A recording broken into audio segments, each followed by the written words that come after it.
Ok, pessoal, estão avisando que a aula está sendo gravada, tá? Para questões aí jurídicas aí que a gente já conversou.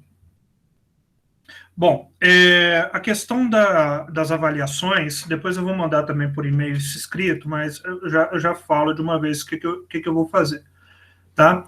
Eu praticamente termino, se eu não terminar hoje, vai ficar faltando muito pouco para eu terminar o capítulo 6, tá? Que é o que a gente começou ontem.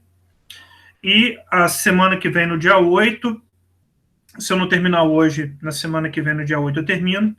E no dia 9, a gente vai fazer, na primeira meia hora de aula, um teste com 10 questões do mesmo sistema do teste passado, tá? Dos capítulos 5 e 6. Tá bom? 5 e 6. No dia 15, eu vou fazer o mesmo teste, porém, de 1 hora com 20 questões, também de marcar X, tá? Só que dos capítulos 3, 4 e 5. Os 4 capítulos que a gente trabalhou aí. 3, 4 e 5, 20 questões, 1 hora. Tá bom? E no dia 16, nós vamos fazer uma prova dissertativa, tá? As questões, elas vão ser divididas em 2 grupos. Um grupo vai ser para você entrar no SIGA, eu vou te dar um tempo, por exemplo, 1 hora, tá? Vai ter a pergunta, você vai digitar no SIGA, né, a tua resposta. Envia, aparece outra pergunta, digita e manda a tua resposta, tá? E depois disso, vamos supor, vou dar 1 hora para vocês fazerem essas discursivas, e depois disso,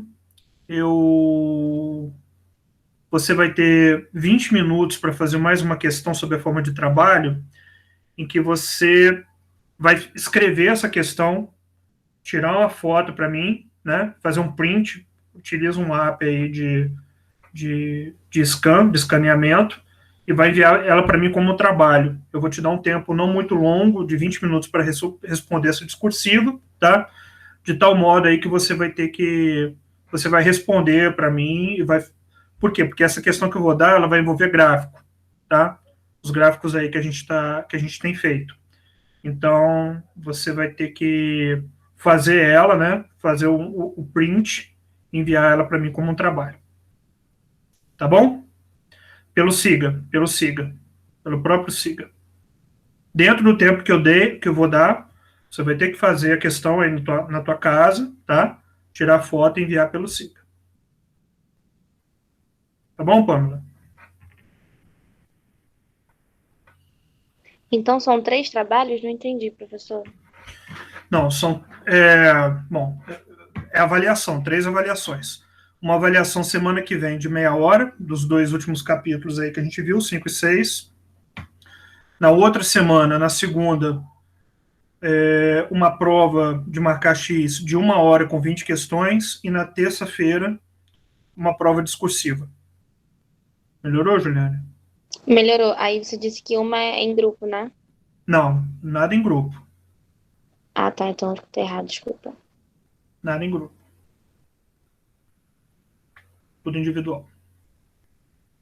Tá bom? Eu vou mandar um e-mail para vocês dando essas informações. Se vocês tiverem dúvida, entre em contato comigo. Tá bom? Tá bom, então. Hoje nós vamos começar, nós vamos finalizar, né, o, o modelo, o modelo que a gente está vendo aí no capítulo 6. Nós vamos entrar agora no modelo ISLM. Tá? Bom, o que aconteceu então, né? Vamos recapitular, né? Nós apresentamos 2 grandes dimensões das ideias keynesianas relacionadas ao princípio da demanda efetiva, né?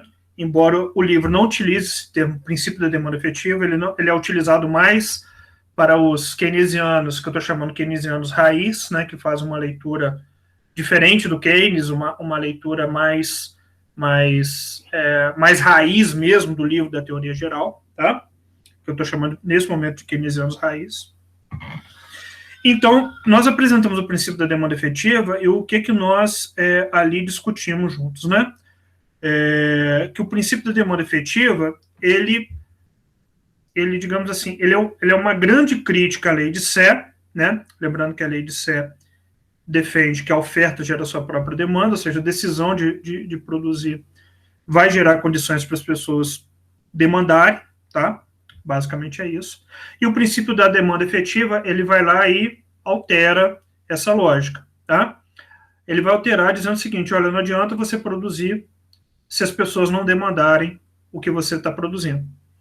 Então, a lógica keynesiana é que existe um constante descompasso entre aquilo que os capitalistas, empresários, né, os produtores de bens pensam em termos de produção, né, daquilo que vai ser demandado e aquilo que realmente está sendo demandado. De tal forma que você pode pensar num determinado nível de produção de estoques em que você tenha mais pessoas querendo demandar os seus produtos ou menos. Se tiver menos, você tende a reduzir o seu estoque, logo você está reduzindo o seu investimento, porque investimento é formação bruta de capital fixo mais variação de estoque, e isso vai ter um impacto dentro da quantidade de bens que você produz, ou então você pode estar incorrendo que as pessoas estão demandando além daquilo que você prevê, então você vai tender a produzir mais e vai empregar mais pessoas, respondendo a essa demanda, ou seja, você está tendo uma variação negativa dos seus estoques, e para poder recompor esses estoques e conseguir entregar, né, aquilo que está sendo demandado, você tem que produzir mais. Por isso você vai empregar mais pessoas. Essa que é a grande ideia aqui nesse ano, que é o princípio da demanda efetiva. O rendimento, a decisão de gasto é que gera emprego dentro da economia. Tá? Que gera emprego e gera renda. Né? Vimos também a função de renda, né? Que existe o efeito multiplicador, ou seja, esse efeito multiplicador tanto para o bem como para o mal, né? À medida que você vai tendo aumentos autônomos do investimento ou redução autônomas do investimento por conta de incerteza em relação ao futuro, esse efeito é sempre mais ou menos do que por conta do efeito lá do multiplicador keynesiano, dos gastos autônomos, né, que a gente viu, serve também para os gastos públicos, né? E daí, então, nós traçamos o meio que eu chamo de cruz keynesiana, né? Aquela reta em que a oferta agregada é igual à demanda agregada, você tem a linha da demanda agregada, e no ponto de encontro da demanda agregada com a linha de 45 graus lá, da oferta e da demanda agregada, é o ponto de equilíbrio. Isso está no Freud. Conforme eu já falei para vocês, isso não está no Keynes original. O Keynes original não trabalha com equilíbrios. O mesmo vale para a questão da moeda e dos juros, tá? No Freud, está lá que os juros é uma relação de oferta de moeda definida pelo governo, pelo Banco Central ou pelo governo, em relação à sua demanda, tá? Isso também não está na teoria geral original, no livro original. Então, o que está acontecendo? Por que o Freud está colocando esses gráficos de equilíbrio aí de demanda agregada, de juros em relação à oferta e demanda por dinheiro, tá? Ele coloca esses gráficos porque houve uma adaptação das ideias keynesianas àquilo que os economistas americanos, sobretudo, né, os economistas dos Estados Unidos, das escolas americanas, queriam entender a respeito do keynesianismo, mas dentro de um aspecto de equilíbrio, tá certo? Então, as ideias keynesianas, elas foram incorporadas, né, nestas soluções de equilíbrios que os americanos, já naquele momento, estavam acostumados a trabalhar, né, principalmente olhando lá para as questões, para os fundamentos econômicos marshallianos, né, de equilíbrio parcial entre oferta, mão de obra, oferta e demanda de bens, né, preços de equilíbrio. Então, houve uma adaptação dessas ideias keynesianas para as escolas de economia americana, tá certo? essas adaptações, elas nasceram e elas tiveram, digamos assim, o nascer dessas ideias, né, de equilíbrio que nós estamos falando delas, né, eventualmente a gente apresenta a teoria keynesiana, apresenta aqueles gráficos de equilíbrio, elas têm uma relação direta com um paper, um artigo publicado, eu vou depois colocar para vocês lá no SIGA. Deixa eu ver se já está compartilhando, tá? É esse artigo aqui do J.R. Hicks, né? Conhecido nós por Hicks. Não sei se é assim que se pronuncia, mas todo mundo se pronuncia assim, Hicks. Autoria, Mr. Keynes and the Classics. Uma sugestão de interpretação, tá? Verifique que esse artigo ele é de 1937, ou seja, né, um ano após da teoria geral ser publicada. Ou seja, todo o rebuliço que a teoria geral causou nas ideias dos economistas, né, ele influenciou, né, e deu uma parada em boa parte da academia para pensar naquilo que o Keynes estava falando. Bom, e o que o Hicks faz? Né? O Hicks ele faz, então, aquilo que eu estava dizendo, uma adaptação das teorias keynesianas aos aspectos clássicos, que eram os aspectos dominantes naquele momento para os economistas americanos. E aí, então, começa a surgir as noções de equilíbrio que nós estamos trabalhando no capítulo do Freud. Tá? Então, tudo aquilo que no livro do Freud está chamando de keynesiano, tem algumas coisas que estão bem dentro da teoria geral. Né?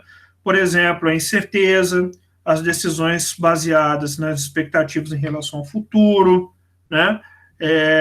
A volatilidade do investimento. Basicamente, tudo que a gente viu até agora, né? A questão da armadilha pela liquidez, a preferência pela liquidez, né? A demanda especulativa por moeda, tudo isso, tudo que a gente falou, está dentro da teoria geral, com exceção das noções de equilíbrio que o Freud traz.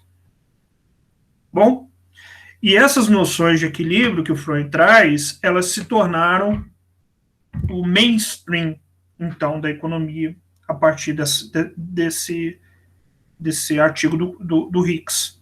Tá? O que é o mainstream? Mainstream, mesma coisa que ortodoxia, tá? Mainstream seria o caminho principal. A gente não traduz porque não faz muita razão de ser. Então a gente utiliza essa expressão aí, mainstream, tá? Ortodoxia, né?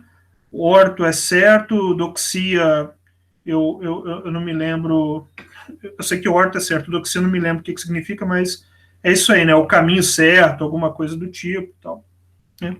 Então, o que nós vamos ver é o que tomou conta da mentalidade dos economistas do mundo dentro dessa ortodoxia, pelo menos ali até a década de 80. Né? E passou um pouco também da década de 80. Então era nisso que estava todo mundo pensando, né? Os economistas ortodoxos, aqueles que faziam, tomavam decisões de política econômica no mundo a partir da ortodoxia, eles estavam pensando nesses modelos que a gente vai ver daqui para frente, tá? Principalmente daqui para frente aí.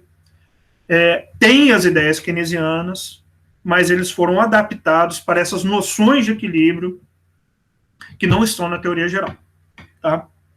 E essa adaptação em que esse artigo traz, que nós chamamos de modelo ISLM, é o que é chamado, então, de ortodoxia dentro da teoria econômica. Essa ortodoxia dentro da teoria econômica, então, ela prevê que os gastos públicos são importantes para poder manter a economia estável, prevê as questões de política monetária e fiscal que foram realizadas pelos países ao longo do tempo. Então, a ideia, a parte das ideias do Keynes, elas não se perderam completamente, principalmente no que tange a importância dos gastos públicos para manter a estabilidade e para não deixar a economia para o espaço. Tá bom? Mas você vai ter toda uma sorte de economistas, tá? Sobretudo localizados na Universidade de Cambridge, durante o período do Keynes e principalmente pós-Keynes, tá? O Keynes morre em 46, ele logo depois pouco 2 anos depois da Segunda Guerra Mundial, né? Ele falece. Então houve todo um período pós-Keynes, tá? Em que as ideias do Keynes, né? As ideias originais, elas foram desenvolvidas principalmente na Universidade de Cambridge, na Inglaterra, onde que o Keynes trabalhou, o Marshall, Pigou, né? Essa turma toda que eu estou falando aí, foram desenvolvidas lá. E aí, esses economistas da Universidade de Cambridge, sobretudo representados por uma economista, a Joan Robson, tá? A Joan Robson chamava esse tipo de economia chamada keynesiana nos Estados Unidos, representado pelo modelo de ISLM, de keynesianismo bastardo, tá? O que significa esse keynesianismo bastardo? Significa, como o próprio nome diz, que você está dizendo que ele é filho do Keynes, mas a teoria não é filho do Keynes, segundo a ideia da Joan Robson. Então, por que eu estou contando essa história? Essa história tem que ficar muito clara, porque você vai ter o Freund chamando isso daqui que a gente está trabalhando de keynesianismo, e você vai ter uma outra turma de economistas, que agora eu vou parar de chamar de economistas, de keynesianos raiz, vou dar o nome deles, que é o nome de fato que é reconhecido no meio acadêmico, na literatura, nos papers, são os pós-keynesianos, tá? Guarda esse nome, pós-keynesianos. Os pós-keynesianos, que no Brasil estão bem representados na UFRJ, na Unicamp, na Federal de Uberlândia, na Federal do Espírito Santo, essas são as principais aí que eu estou me lembrando, eles são heterodoxos, ou seja, eles são críticos à teoria ortodoxa, essa que nós estamos vendo agora aqui no modelo ISLM, tá? Então, os heterodoxos, o que eles acabam fazendo são críticos a esse mainstream, a essa ortodoxia, que domina o cenário de decisões de políticas macroeconômicas e de políticas fiscais e monetárias, e ficam ali publicando artigos dizendo, olha, isso que vocês estão pensando não é assim que funciona a economia, não é por aí, né? Onde que vocês vão ver essas ideias pós-keynesianas? Primeiro, na Macro 4, vocês vão ter um resgate, então, da teoria geral, a leitura que a Joan Robson defendia, que era a leitura, digamos assim, a leitura raiz, a leitura do verdadeiro Keynes, tá? E as disciplinas que vão trabalhar, né, com o desenvolvimento posterior dessas ideias originais do Keynes, que são os pós-keynesianos, são disciplinas optativas que a gente oferece no curso. Então, você vai ter disciplinas economia pós-keynesiana, princípio da demanda efetiva. Todos esses termos são termos ligados, então, a essas disciplinas heterodoxas que tendem a serem críticas à ortodoxia, a esse keynesianismo que acaba pegando após o modelo ISLM, tá? Publicados a partir desse paper aqui. Mr. Keynes and the Classics, uma sugestão de interpretação. Mr. Keynes, né? Sr. Keynes e os Clássicos, uma sugestão de interpretação, de 1937, tá? E aqui ele vai ter todo, então, a primeira apresentação do modelo ISLM, né? Com os gráficos, obviamente, está em inglês, é mais complicado, mas está aqui, ó, a IS, a L, né, que vai virar LM posteriormente e tal. E, enfim, está aqui, tá? Depois eu coloco lá para vocês darem uma sapiada, não precisa se preocupar em querer ler, entender, nada disso, é só para você saber só para você se localizar na história que você está pisando, né? Vai ficar uma coisa muito... É isso aqui. Toma, pronto, acabou. Macroeconomia, ela tem os dois pés fincados na história até o joelho, mais ou menos, tá? Tá bem fincado na história, então não dá para dissociar essas coisas. Tá bom? E daí, só para terminar esse assunto, de onde veio essa sistematização que chegou para nós, né, em termos de teoria econômica, que estuda a ortodoxia, estuda essa questão da ortodoxia, como é que esse negócio foi crescendo dentro da academia, como é que isso aqui chega nos cursos de economia, e é assim no Brasil, e assim no resto do mundo, quando se trata de economia ortodoxa. Por que o estudante aqui brasileiro, o estudante lá nos Estados Unidos, estão estudando a mesma coisa, né? Isso daí se deve fundamentalmente a um livro publicado em 1948 por um camarada chamado Paul Samuelson, tá? Paul Samuelson, que foi Nobel de Economia posteriormente, tá? O Paul Samuelson, tá? Que você vai ouvir falar mais, é um livro muito grosso. Eu já tive esse livro e eu acho que eu doei para a biblioteca do ITR mesmo, tá? Uma capa colorida assim, está escrito assim, Economics. Eu comprei num sebo a R$10 só para verificar o que tinha ali dentro. O que o Paul Samuelson fez nesse livro de 1948? Esse livro foi o livro mais vendido de economia na história, tá? Ele teve várias edições durante vários anos. Então, o pessoal da década de 50, 60, 70, todo mundo estudava por esse livro do Paul Samuelson. E o que o Paul Samuelson fez? Ele dividiu em metade, né? Metade. Né? Uma metade ele chamou de microeconomia, que é essa microeconomia que vocês estudam aí, obviamente, um pouco menos avançado do que vocês veem, mas estava tudo lá, demanda, oferta agregada, curva de custo, curva de oferta, curva de demanda, maximização do consumidor, maximização da firma, equilíbrio geral, papapá. Ele sistematizou todo o raciocínio das escolas americanas por parte da microeconomia e colocou nesse livro. E a mesma coisa ele fez com a macro. Ele sistematizou tudo que existia em termos de ideias econômicas do lado da macro e sistematizou e colocou dentro desse livro. Então, o curso de economia virou o que ele é hoje, pelo menos nessa questão ortodoxa. Tanto é que se você for verificar o que acontece nos Estados Unidos, eles estudam lá matemática, estatística, econometria, micro, macro. Mais ou menos com 2, 3 anos, eles matam as obrigatórias, depois você fica puxando aquilo que você quer ver. Nem história eles dão direito lá. Nem história eles dão. O curso de economia lá é muito mais finanças do que aqui no Brasil. Aqui é um curso muito mais intelectualizado do que acontece lá nos Estados Unidos. Né? Os cursos lá são mais instrumentais, são mais matemática muito pesada, mercado financeiro, esse tipo de coisa. Um curso mais próximo é FGV, vai lá. Um negócio mais próximo que a Fundação Getúlio Vargas do Rio faz.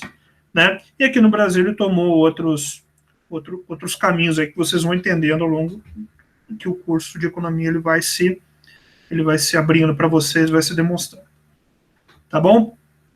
Então, tudo isso que eu estou falando é de extrema relevância, extremamente importante. Você tem que entender que essa ideia de economia que nós estamos apresentando aqui é uma ideia formatada dentro da cabeça dos economistas americanos e que não é aceita por todo. Isso não é o keynesianismo geral, tá certo? Isso é o... Eu gastei essa meia hora aí para poder explicar isso para vocês, porque isso é relevante, tá? Voltando então para o nosso livro. Alguma questão, pessoal?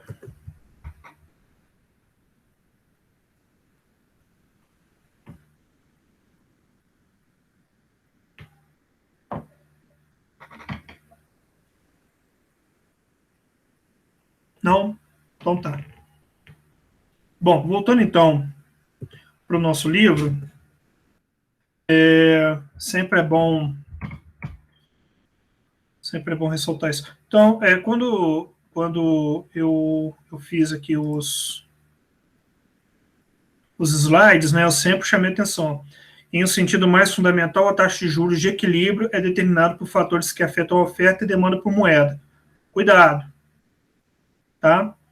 Cuidado que isso daqui é keynesianismo à la americano.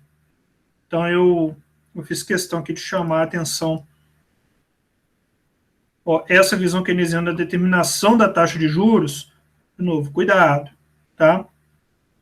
Porque é a adaptação da escola americana às ideias keynesianas. Bom, gente, espero que isso esteja claro para vocês, tá?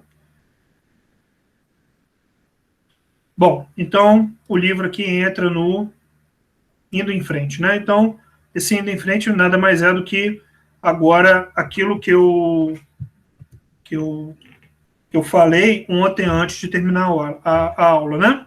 O que eu falei? Olha, nós estamos analisando de forma isolada o efeito sobre o mercado monetário, tá? Isso não significa que não tem uma relação com a parte da renda, com a parte da demanda agregada. Então, o que o modelo ISLM ele faz? Ele vai juntar os dois efeitos, do lado da moeda e do lado da demanda, e trabalhar na determinação do equilíbrio entre os juros e entre o nível de renda. A partir do lado monetário, que vai ser LM, que é o lado de equilíbrio que a gente analisou ontem, entre a oferta e a demanda de moeda, que na visão keynesiana vai depender tanto da renda quanto da taxa de juros, e a IS, que vai possuir uma relação negativa entre a taxa de juros e a renda. Quanto maior a taxa de juros, menor a taxa de investimento, né? E, consequentemente, isso é uma relação inversa. Então, do lado da moeda, quanto maior a taxa de juros, quanto maior a renda, maior a taxa de juros. Porque eles estão demandando mais moeda. E à medida que eu demando mais moeda, né, esse aumento da demanda por moeda vai reduzir a quantidade de moeda disponível no mercado, que vai gerar um aumento da taxa de juros. E, ao mesmo tempo, tem uma relação inversa entre a renda e a taxa de juros. Isso vai ficar mais claro à medida que a gente for trabalhando aqui os dois modelos. Bom, basicamente é isso que está escrito aqui, que eu disse, né? Nossa tarefa nessa sessão é encontrar os valores da taxa de juros e da renda que equilibram simultaneamente o mercado de bens, e o mercado monetário. Tá? Então, o mercado de bens vai ser IS, investimento que iguala a poupança, que é o SAVE, né? E a LM, né? O L aqui é de empréstimos, né? Loans, e M de money, tá? De moeda, de oferta de moeda. Primeiro, identificamos as combinações de renda e taxa de juros que equilibram o mercado monetário, deixando de lado o mercado de bens. Primeiro, a gente vai olhar para o lado monetário, depois a gente vai olhar para o lado do mercado de bens. Tá? Basicamente é isso que ele está dizendo aqui. Bom, então, vamos olhar para o lado do mercado de bens. A proposta, então, né, do modelo ISLM é que você tem uma relação de equilíbrio, né, que a gente viu ontem, entre oferta e demanda por moeda, né, e a demanda por moeda, ela vai ser dada por uma constante CO0, né, que seria aqui a demanda por precaução, o CO0, uma constante qualquer, mais uma relação C1 multiplicada por Y, né, menos, então, por motivo de transação, então, quanto maior Y, maior a demanda por moeda para fins de transação, né, que tem a ver principalmente lá com a teoria quantitativa da moeda, dos clássicos, e essa parcela aqui, que é a parte de demanda especulativa por moeda, é uma relação inversa entre juros e a demanda por moeda. Quanto menor a taxa de juros, mais eu especulo que os juros vai aumentar, né? E por isso eu demando mais moeda, né? Quanto menor a taxa de juros, maior vai ser a minha demanda por moeda. E quanto maior for a taxa de juros, menor vai ser a minha demanda por moeda, captada aqui por esse sinal de menos. Tá bom? Esse C1 e esse C2, eles são as elasticidades do meu modelo, tá? Tal como aí vocês conhecem. Então, quanto maior for o C1, maior vai ser o efeito, né, do Y sobre a demanda por moeda. Quanto maior for o C2, maior vai ser o efeito do C2, da taxa de juros, sobre a demanda por moeda. Tá? Conforme nós já analisamos, né, a relação, então, entre taxa de juros e moeda, ela vai se dar a partir de uma oferta de moeda constante, ou seja, ela não é decidida autonomamente pelo Banco Central, pelo governo federal, por isso essa reta aqui, né, em relação ao M, e aqui essa curva inclinada, né, que está captando aqui a relação inversa entre a taxa de juros e a taxa de juros e a quantidade de moeda, né? Aqui, por exemplo, né, dada essa oferta de moeda, os juros de equilíbrio entre essa curva de demanda e a quantidade ofertada de moeda é dado por esse R0. O que acontece se o Y1 aumenta, né, se a renda aumenta? Bom, se a renda aumenta, uma vez que ela não está aqui dentro do meu modelo, eu vou ter um deslocamento da minha curva de demanda por moeda, né? Está sendo captado por esse fator aqui, ó. Então, eu vou deslocar para a direita aqui, em razão do aumento aqui da renda. Quando eu desloco para a direita, por conta do crescimento da renda, né, esse deslocamento da minha curva de demanda vai ser responsável por um crescimento da taxa de juros. E assim sucessivamente. O que a LM faz? A LM ela vai sistematizar, então, uma relação entre a taxa de juros e essa renda. O que está sendo indicado aqui para nós? À medida que o Y está crescendo, de Y0 para Y1, para Y2, Y3, tal, a taxa de juros vai acompanhando e vai crescendo junto. Então, a curva LM acompanha essa relação direta entre a renda e a taxa de juros. À medida que a renda está aumentando, né, a taxa de juros está também aumentando. Tudo bem até aí? E o que significa, então, a LM? A LM, cada ponto desse, ela nada mais representa do que o ponto de equilíbrio entre a oferta e a demanda. Ou seja, todo ponto que eu estou sobre a LM, eu estou em um ponto de equilíbrio entre a oferta e a demanda por moeda. Tá? Neste ponto de equilíbrio entre a oferta e a demanda por moeda, está subjacente, né, uma variável de juros e uma variável de renda, responsáveis por esse ponto de equilíbrio. Né? Então, novamente, o que a curva LM capta é essa relação direta entre o aumento dos juros com o aumento da renda. Perguntas?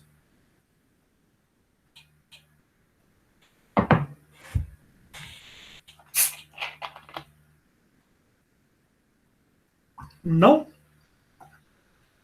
Professor, então se a renda aumenta, a taxa de juros também aumenta? Isso. A renda vai aumentar por fatores, vamos falar, exógenos, né? Está errado isso que eu estou falando, mas por algum motivo a renda aumentou. Quando a renda aumentou, houve esse deslocamento aqui, daqui para cá, da curva de demanda. Intuitivamente, o que esse deslocamento significa? Né? Que ao a renda aumentar, as pessoas passaram a demandar mais dinheiro para realizar transações. Isso, por sua vez, está reduzindo a quantidade de moeda no mercado. Menos moeda no mercado, mais alto fica o preço dessa moeda. O preço da moeda é os juros. Por isso, essa relação entre aumento da renda e aumento dos juros. Na relação LM, é os juros que responde ao aumento da renda. Tá? Então, a renda está aumentando, por fatores aqui que a gente não vai falar no momento, simplesmente está aumentando, e menos moeda no mercado, maior a taxa de juros. Então, eu estou tendo uma relação direta entre mais renda, aumento dos juros. Maior renda, maior juros. Tá bom, Jonas? Ok. Beleza. Então, esta é a nossa LM, tá? Aqui tem uma questãozinha matemática que eu vou deixar para depois, tá?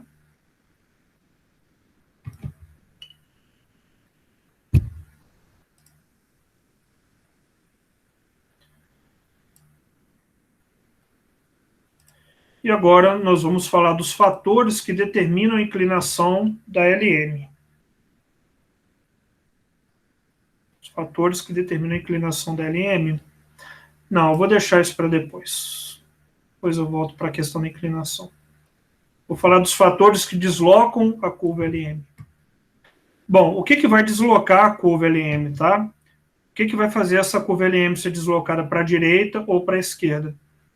O que vai fazer o deslocamento da LM é dois motivos. Um motivo mais comum, né, mais trabalhado, mais esperado e coisa que o valha, que são mudanças na oferta de moeda. O que significa isso? Suponha, então, que eu esteja nesse equilíbrio aqui, ó, tá? Nesta curva de oferta de moeda aqui e nesta curva de demanda por moeda aqui. Tá bom?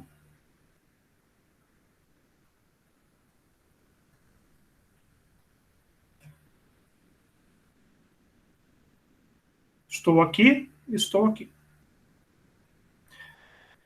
Ok. O que acontece, o que vai acontecer se, porventura, eu desloco a minha oferta de moeda daqui para a direita? Esquece essa curva aqui, ó. Tá? Esquece essa curva.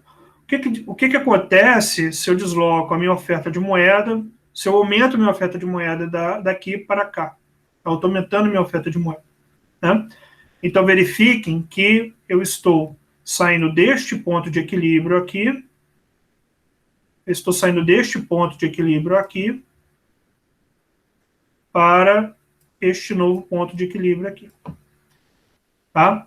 Por que isso aqui está acontecendo? Porque para uma dada renda e uma dada oferta de moeda, eu tinha uma taxa de juros R0, tá? E aí eu estou colocando mais moeda no mercado. Eu, Banco Central, estou aumentando a minha oferta de moeda.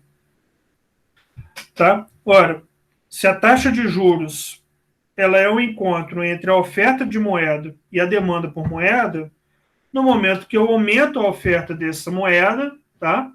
O que vai acontecer é que o preço dessa moeda, que é a taxa de juros, vai ficar mais barato. Então, se eu tenho mais moeda no mercado, significa que a minha taxa de juros ela vai ser reduzida, né? Eu vou ter uma taxa de juros menor. Então, quanto maior a oferta de moeda dentro do mercado, né? Se eu estou com moeda adicional, a minha taxa de juros ela vai ser reduzida, tá bom? Então, este movimento daqui para cá, sobre a curva de demanda agregada causada por esse deslocamento aqui da oferta de moeda, né? Ele vai captar, né, este efeito de R0 aqui, ó. Suponha que você esteja com uma renda fixa aqui, ó. Tá? Como aqui neste Y0 aqui, ó. Bom? Esse Y0 representa este Y0 aqui. Eu estou fixando a minha oferta de moeda. Se eu desloco a minha... Perdão, estou fixando a minha renda, tá? Se eu desloco a minha oferta de moeda daqui para cá, como resultado, eu vou ter esse deslocamento da minha LM0 para a minha LM1, tá? E, como resultado, eu vou ter essa redução aqui da minha taxa de juros de R0 para R1, tal como aconteceu aqui. R0 para R1.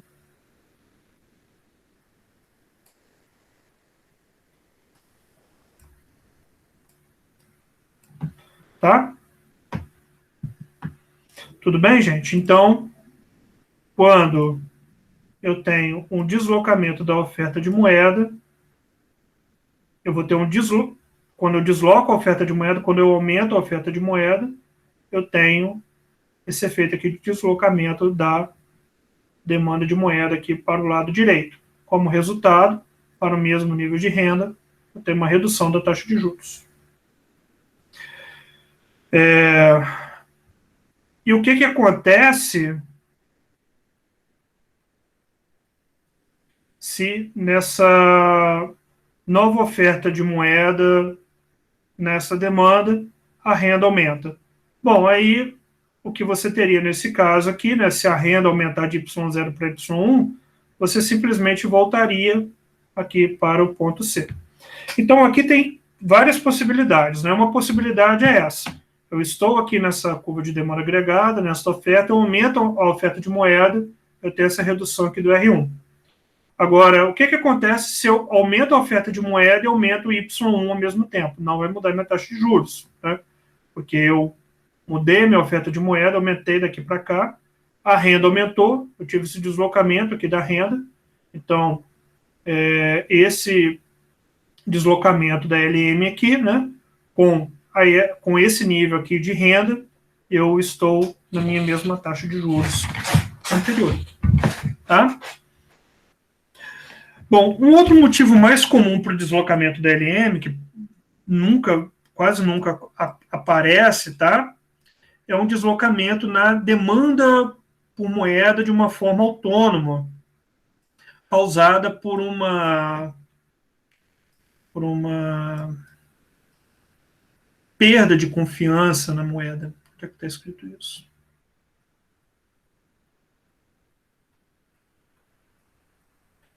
Seria uma perda de confiança nos títulos.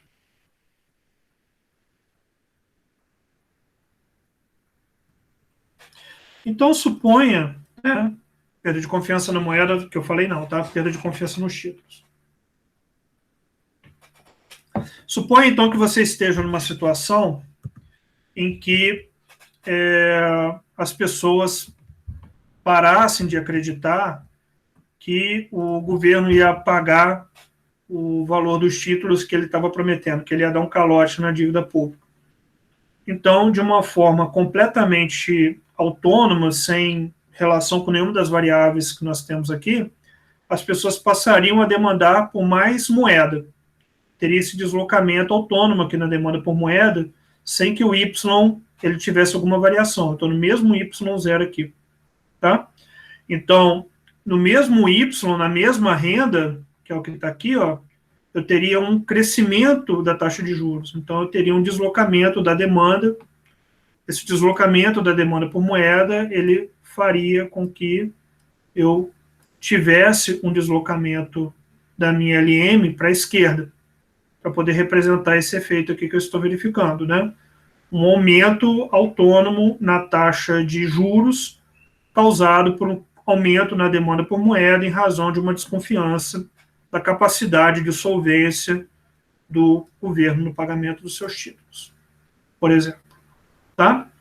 Este efeito aqui é menos comum, pode acontecer, não é muito comum. Este efeito aqui, muito mais comum, muito mais trabalhado aí nos exercícios, na prova da PEC, prova da ENAD, livro, coisa que vale. Tá bom, gente? Então, não tem segredo. Eu tenho uma curva positivamente inclinada que relaciona a renda com taxa de juros e ela vai se deslocar por dois motivos. Um motivo, variações na oferta de moeda.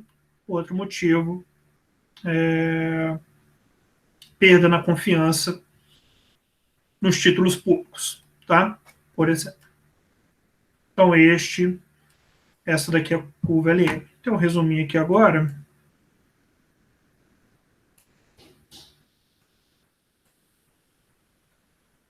Resumo, tá? A curva LM. Resumo. As observações fundamentais sobre a curva LM são: a curva LM é a curva que dá as combinações de valores de renda, né, o Y e a taxa de juros, que produzem equilíbrio no mercado monetário. A curva LM inclina-se para cima e para a direita. A curva LM será relativamente muito ou pouco inclinada, isso aqui a gente não falou ainda. A curva LM será deslocada para baixo ou para cima e para a direita, né, para baixo e para a direita, com um aumento na quantidade de moeda. A curva LM será deslocada para cima e para a esquerda, com uma redução da quantidade de moeda. A curva LM será deslocada para cima e para a esquerda, com um deslocamento da função de demanda por moeda que aumente a quantidade de moeda demandada a níveis dados de renda e taxa de juros. Tá? Pessoal, alguma dúvida até aí?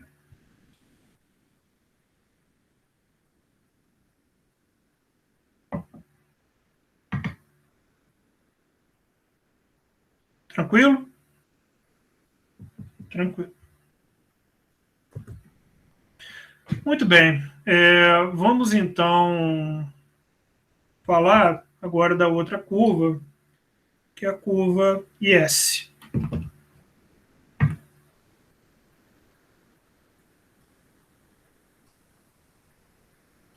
Bom, o que a curva IS ela vai captar para nós? A curva IS ela vai captar a relação de equilíbrio entre o mercado de bens, que vai ser dado pelo lado aqui, né, de investimento mais gastos do governo, né, que seriam, por definição, aqui o lado da demanda agregada, né, o lado autônomo, aquele lado que se altera de forma autônoma, né, motivado por incertezas e outras coisas tais, e o lado da poupança mais dos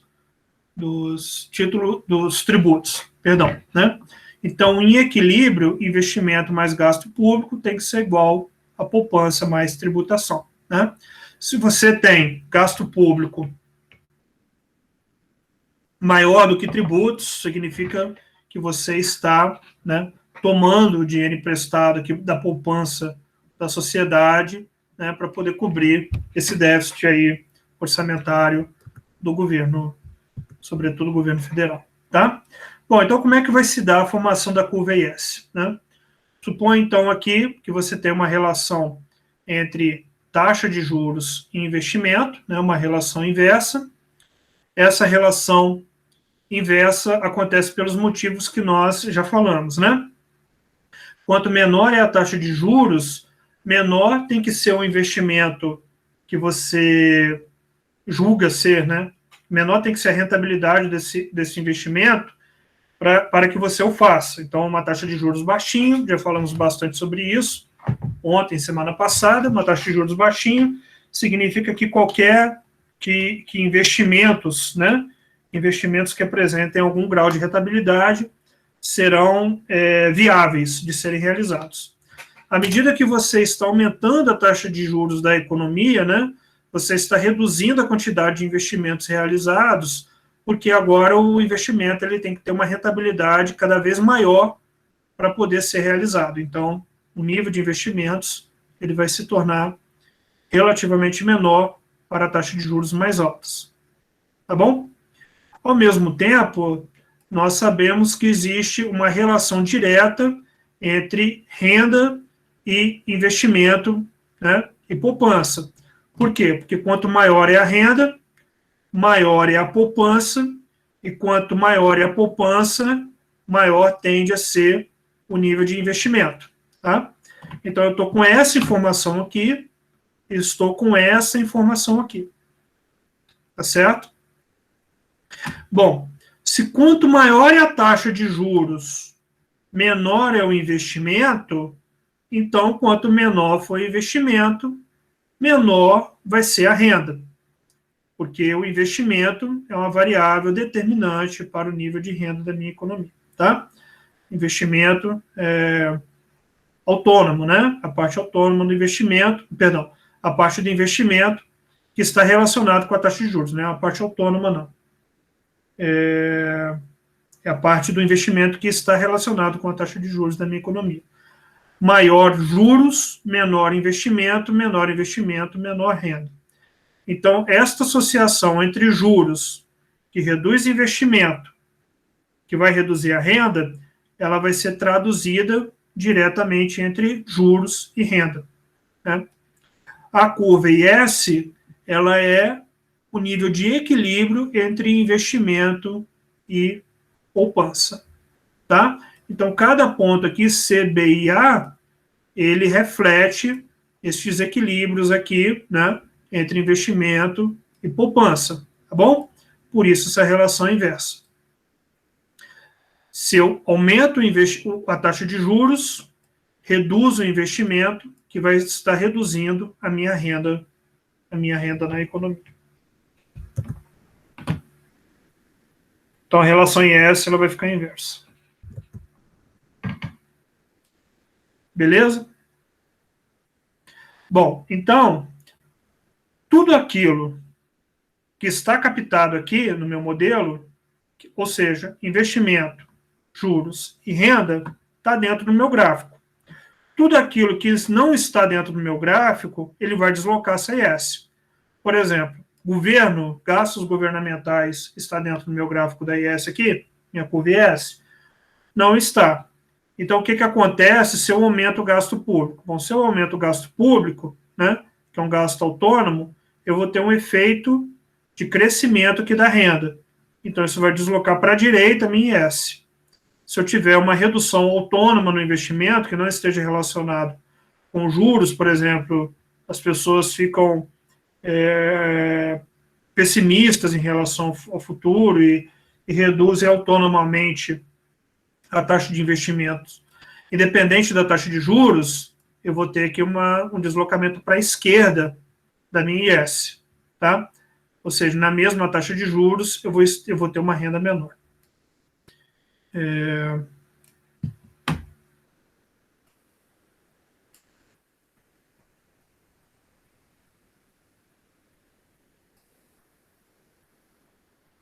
É isso que eu estou falando.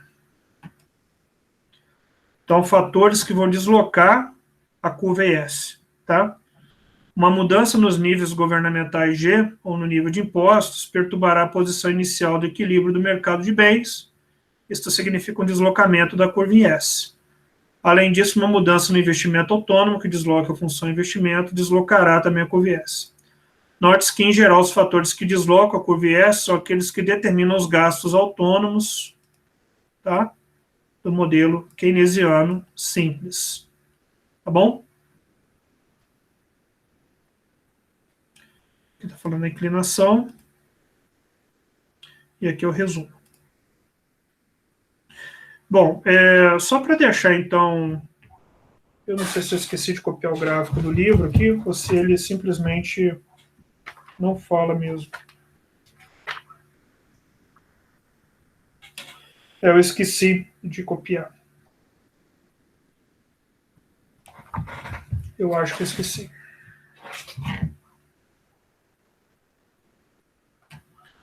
Vou fazê-lo agora. Só um minutinho.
Beleza.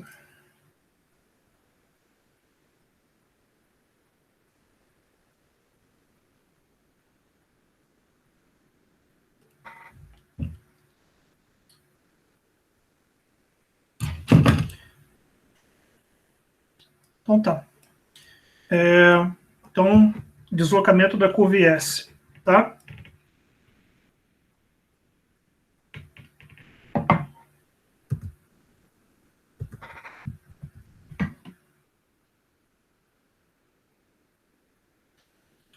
Deslocamento da Jonas. Você levantou a mão? Sem querer, professor, desculpa. Tranquilo.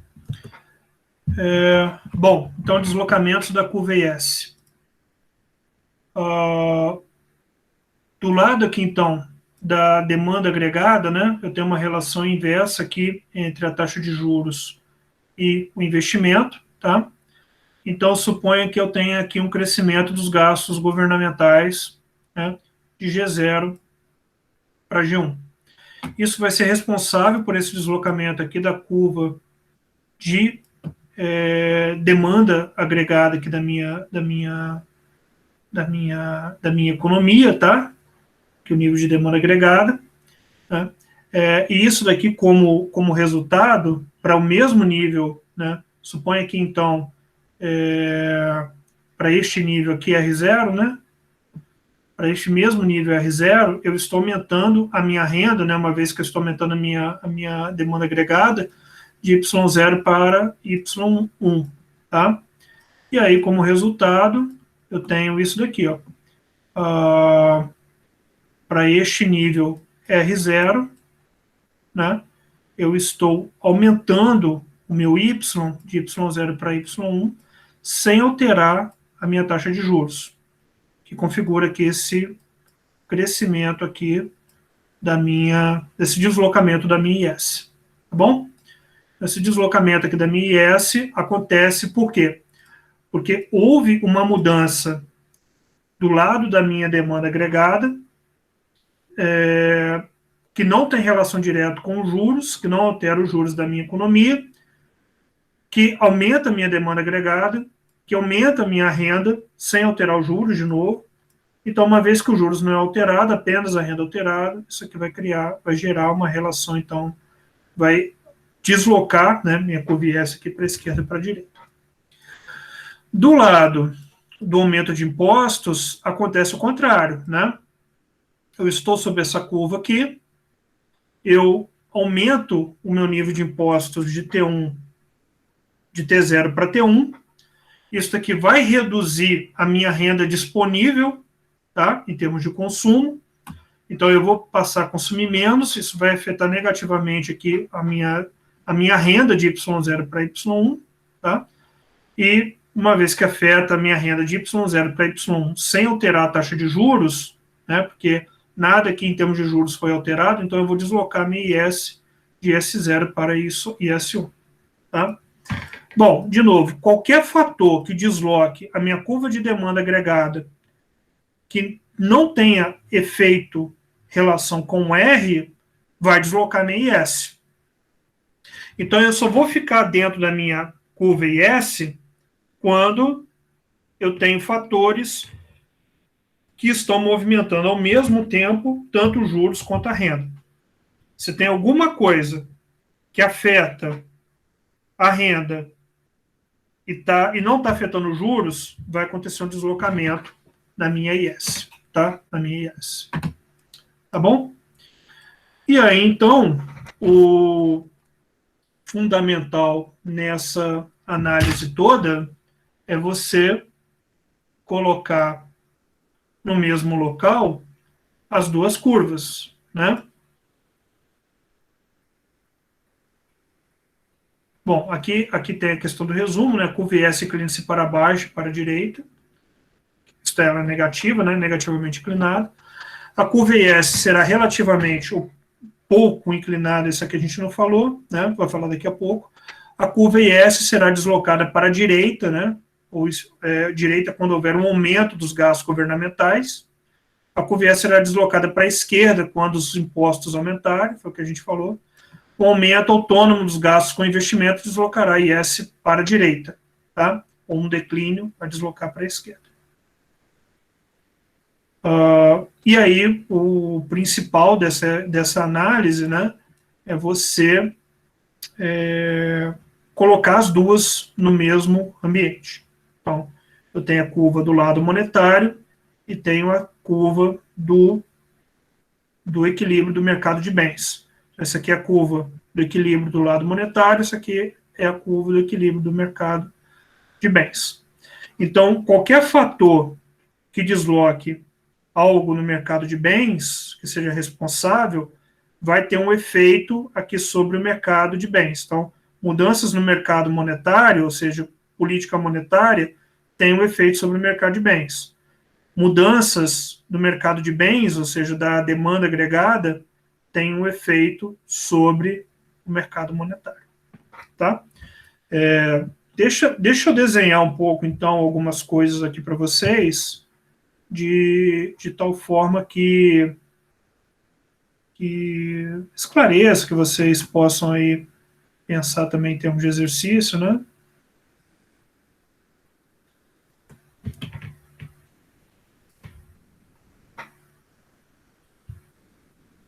Deixa eu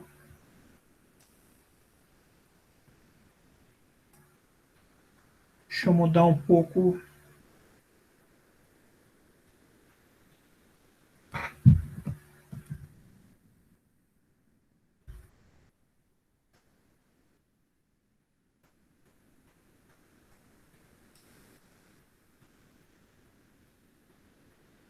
Eu vou mudar de quadro, porque esse quadro aqui é muito ruim para desenhar.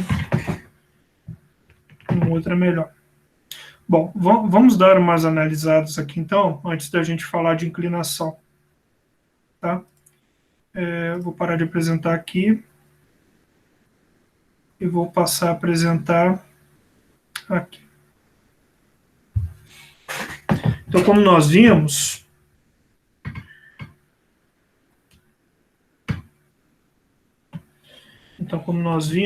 o modelo ISLM ele vai ter essa configuração aqui, né?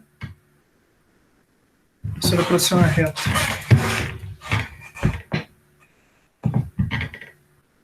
Tem essa configuração aqui. Aqui vai ficar a taxa de juros, R, e aqui vai ficar a renda, Y. Tá? Aqui nós temos a curva LM, e aqui nós temos a curva IS. Tá?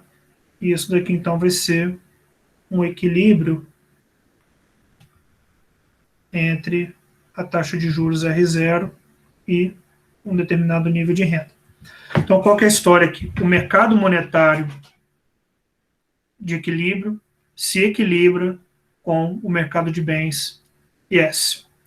Então, vamos fazer aqui algumas análises. Uma primeira análise, por exemplo, é o que vai acontecer se você realizar, por exemplo, uma política monetária em que você vai aumentar a quantidade de moeda, né, oferta de moeda, que é constante, né, de M0 para M1, por exemplo.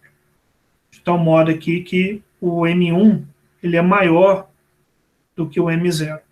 Bom, você não precisa sempre fazer toda essa análise, eventualmente sim, aí vai depender do tipo de problema que você está analisando, mas o que a gente verificou, né? Você tem uma relação entre moeda, quantidade de moeda aqui de equilíbrio, né, e taxa de juros. Então, você tem aqui uma dada oferta de moeda M0, né, e aqui uma curva de demanda de moeda que depende aqui do Y, certo? E aqui uma taxa de juros de equilíbrio R0. O que a gente verificou? Dado o mesmo nível de renda, né, o que acontece se você aumenta a oferta de M0 para M1? Você vai gerar um deslocamento da sua curva LM, tá? Então, aqui, ó, dado que você tem aqui um determinado nível de renda Y0, você vai deslocar a sua curva LM aqui para a direita. Ou seja, essa taxa R0 ela vai ser reduzida aqui, me perdoem pela escala, para R1. Tá? Para R1. Para R1. Então, o que acontece aqui no equilíbrio entre o mercado monetário e o mercado de bens? O que vai acontecer é que esse deslocamento da LM, né, vou chamar de LM0 aqui para LM1, ele vai ter o efeito sobre a taxa de juros que nós avaliamos, né, de R0 para R1, mas ele também afeta a renda de Y0 para Y1. Tá? De forma que eu estava nesse equilíbrio E0 e eu vim para este equilíbrio E1 aqui, tá? Com uma taxa de juros mais baixa e com um nível de renda mais baixo. Ou seja, neste novo equilíbrio aqui, houve sim uma mudança aqui nesta demanda por moeda, tá? Então, esse R1 aqui, eu posso chamar ele de R1', né? Seria uma espécie de R1 transitório, tá? Porque o R1, ele não vai cair isso tudo, ele vai cair um pouco menos, porque a minha demanda, a minha renda, ela aumentou de Y0 para Y1. Então, aconteceu isso aqui, ó.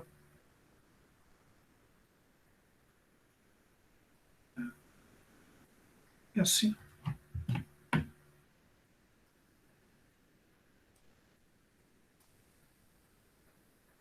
Desenhei mal.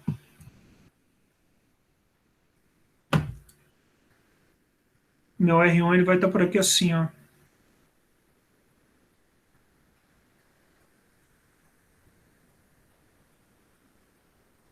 Essa nova curva aqui é essa, tá?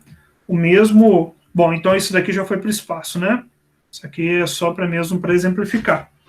Então, como é muito chato você ficar fazendo esse tipo de coisa, né? Aí eu desloco para cá, aí vem para esse R1', aí a demanda aumentou muito e tal. O diagrama ISLM, ele sistematiza para você, de forma bem automatizada, essa relação de equilíbrio entre o mercado monetário e o mercado de bens. De tal forma que você não precisa ficar passando por isso daqui mais. Você precisa disso daqui só para você entender de onde vem o equilíbrio que você está supondo ali, para não ficar uma coisa também completamente mecanicista, né? Só a gente chama de cabeça de planilha, né? Não sabe de onde que vem as coisas, só sabe jogar no gráfico e fazer. Isso aqui, aqui, desloquei, tal, esse aqui é o resultado. Vem daquele gráfico ali atrás. Só que, pô, é um negócio meio enjoadinho você ficar toda hora ali mexendo, vai para cá, vai para cá. Então o ISLM, ele sistematiza essas duas relações, tá bom? Um outro exemplo, aí dessa vez eu vou fazer mais direto, é o que acontece, por exemplo, se você faz um deslocamento, uma redução da oferta de moeda, né? Bom, aí,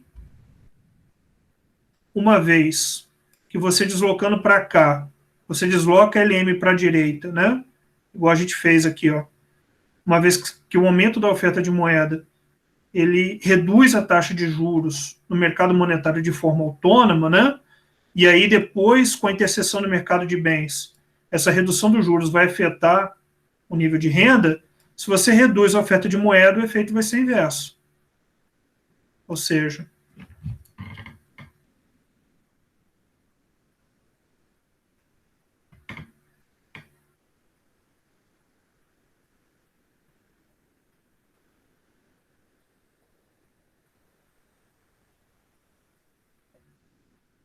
se você reduz a oferta de moeda, você vai deslocar a tua LN para a esquerda, né?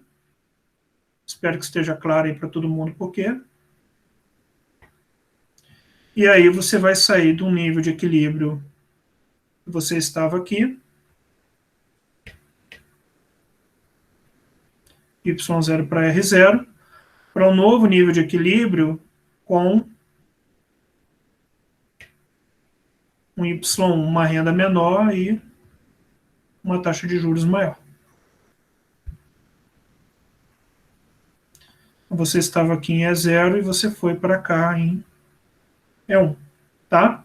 Qual que é a intuição? Menos moeda faz eu aumentar a taxa de juros. Este aumento da taxa de juros reduz o nível de investimento, que vai reduzir a renda. De Y0, isso aqui é um zero, tá? Y0 para Y1. Tá? Outro exemplo.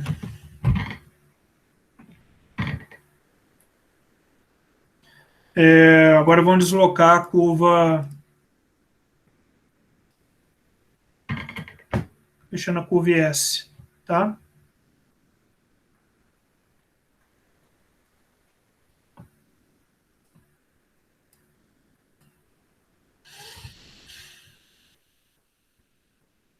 Juros, renda, LM, IS, IS0, tá? O que acontece, então, se por um motivo qualquer o governo resolve aumentar o gasto público de G0 para G1 sem aumentar a tributação?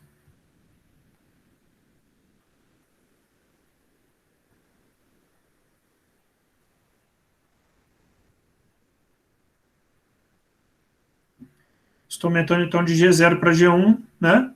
Em que o G1 é maior do que o G0. Bom, eu estava nesse ponto de equilíbrio aqui.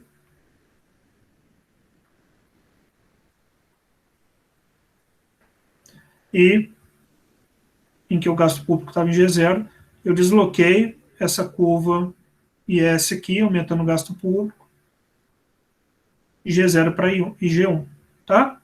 Isso aqui, por sua vez, vai ter um resultado Y1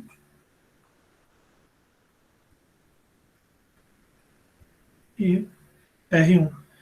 Vai aumentar tanto aqui a taxa de juros quanto a renda. Bom, e a pergunta, né? Antes a gente estava pensando na ótica do mercado monetário, fazendo política monetária. Aqui eu fiz uma política fiscal, tá? Uma política fiscal. Por que a taxa de juros ela está aumentando? Quem me dá uma intuição aí agora?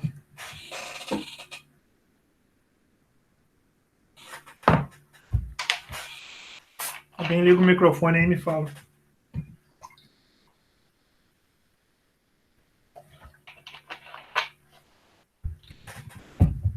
Ninguém, gente? Não é possível. Não é possível. Então, aumenta o gasto público, vai aumentar a renda. Vai aumentar a renda, aumenta a quantidade de moeda demandada, que vai aumentar a taxa de juros. Justamente. Só um adendo, Samuel. Vai aumentar a quantidade demandada por moeda, que reduz a quantidade de moeda no mercado. Como os juros é o preço da moeda, menos moeda disponível, aumenta os juros. Isso que você falou está certo.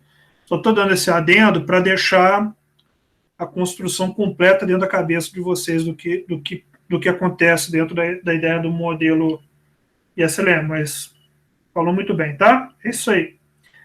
Mas quanto mais completa a ideia que vocês me apresentarem, melhor é. Aumentei o gasto público ele tem um aumento sobre a renda, sobre a demanda agregada. Este aumento sobre a demanda agregada, ele aumenta a demanda por moeda para fins de transação. Aumentando a demanda por moeda para fins de transação, você reduz a quantidade de moeda disponível dentro da economia, e menos moeda na economia disponível, aumenta a taxa de juros. Tá bom? Quanto mais completa a história de vocês, melhor. Tá? Mais vocês demonstram que sabem. Né? Então, eu sempre falo isso para os meus alunos, na hora que você for fazer prova, na hora que vocês forem fazer prova, for escrever lá a questão, faz de conta que você está contando essa história para o pai, para a mãe, para o amigo, para a avó, para o avô, para primo ou prima, né? Então, eu sempre falo assim que as disciplinas de macroeconomia são disciplinas que te dão condições de mostrar para os outros que vocês são economistas, né? Então, conta a historinha completa. Olha, na teoria keynesiana, se eu aumento o gasto público, isso vai ter um impacto sobre a demanda agregada. O governo está consumindo mais, então ele está comprando mais bens, isso está aumentando a renda. Esse aumento na renda aumenta a demanda, quanto mais renda, mais as pessoas demandam para fins de transação. Esse aumento da moeda para fins de transação, isso vai reduzir a quantidade de moeda disponível no mercado e vai acabar elevando a taxa de juros. Obrigado, Samuel. Que bom que um se disponibilizou. Bom, aqui eu dei os principais exemplos aí sobre as relações aqui entre oferta, modelo e SLM. Tá? Alguma pergunta, pessoal?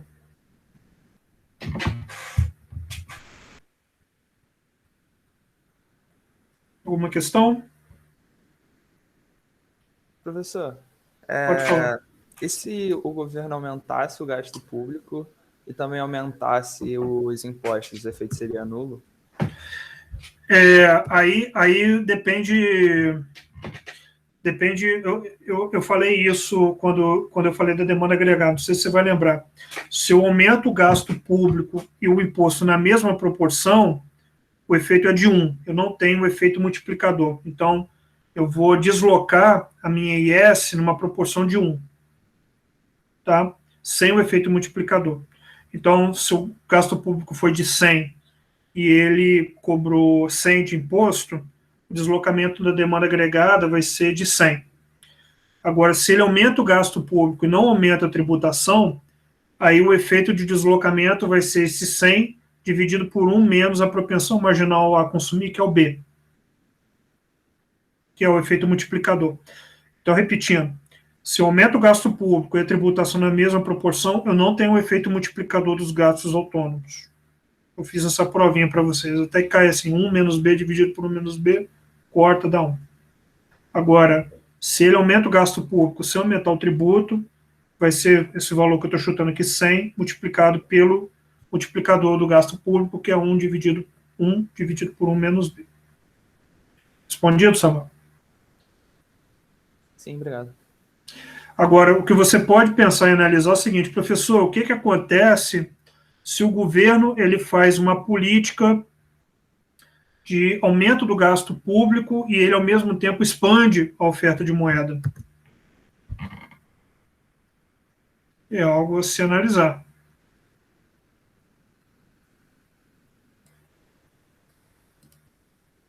Quatro aqui, então.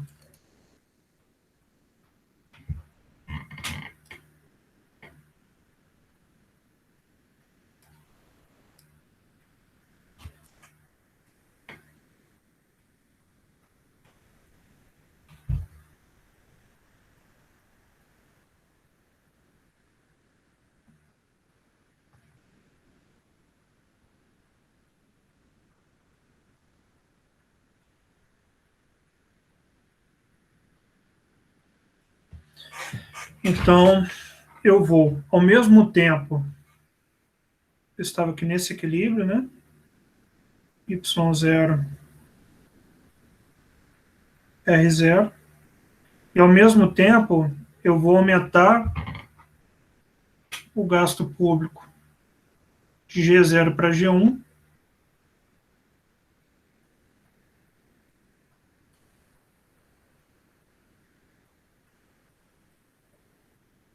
E, ao mesmo tempo, eu vou aumentar a quantidade de oferta de moeda de LM0, de M0 para M1.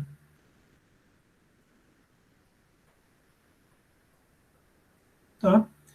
E aí o efeito, como vocês podem reparar aqui, né, ele vai ser o de manter a taxa de juros relativamente estável e apenas aumentar o nível de renda da minha economia.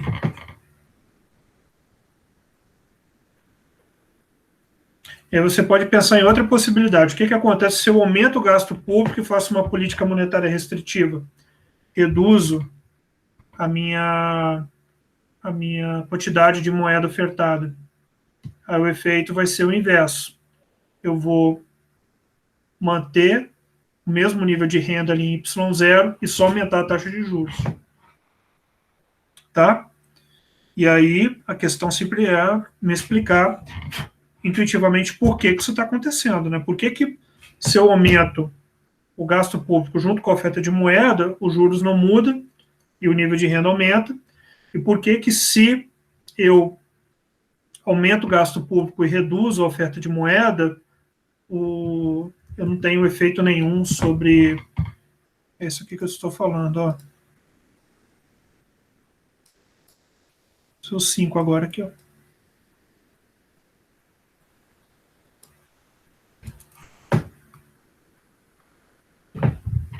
Análise 5.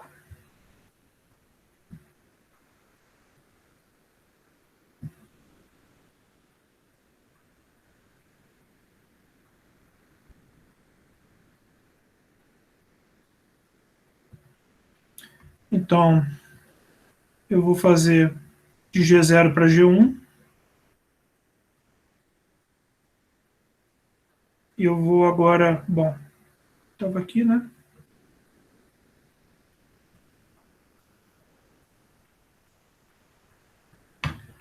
Eu vou reduzir a minha quantidade de moeda, minha oferta de moeda, de M0 para M1. Então, repare que agora o efeito ele foi nulo do ponto de vista da renda e só aumentou o R1. E aí pergunta, por que isso aconteceu? O que aconteceu com o caso 4 e por que aconteceu o caso 5? O que está por trás? Qual que é a explicação intuitiva que você dá? Se eu tivesse que contar essa história para o teu pai, para tua mãe, para o teu irmão, para o teu amigo da rua, o cara chegasse para você e falasse assim, cara, o que acontece se o governo aumenta o gasto público e reduz a oferta de moeda ao mesmo tempo? Aí dentro da tua cabeça está o modelo ISLM. Você vai falar assim, bem, se o governo aumenta o gasto público, vai ter esse efeito aqui na demanda agregada. Isso vai fazer com que as pessoas demandem por mais moeda. E isso teria um efeito já de aumentar a taxa de juros. Se o governo ele tira mais ainda moeda da economia, se ele reduz ainda mais a oferta de moeda, esse aumento da taxa de juros vai ser tão grande que vai ter uma redução do investimento, porque a taxa de juros está ficando muito grande. Logo, esse aumento do gasto público ele foi totalmente descompensado por essa redução do investimento, que acabou, então, aniquilando o efeito que o gasto público poderia ter sobre a renda.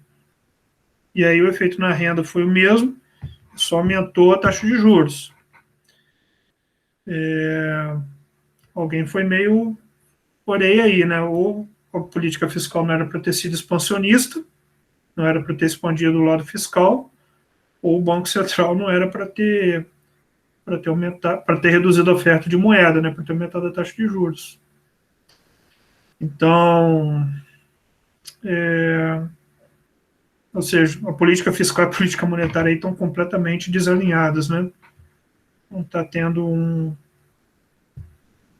digamos assim, não está tendo uma simbiose aí, né, entre os dois lados aí da economia, em termos do que eles estão querendo. Bem, gente, então, se não tiver mais dúvidas, eu vou encerrar por hoje, tá? Na segunda-feira da semana que vem, eu volto para falar dessas questões das inclinações, o que determina a inclinação de cada curva, tá?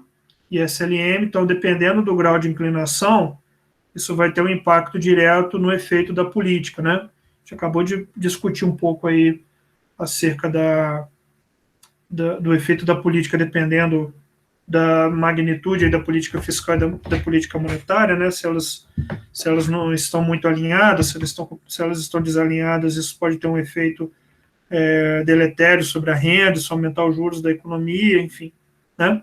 Também tem a questão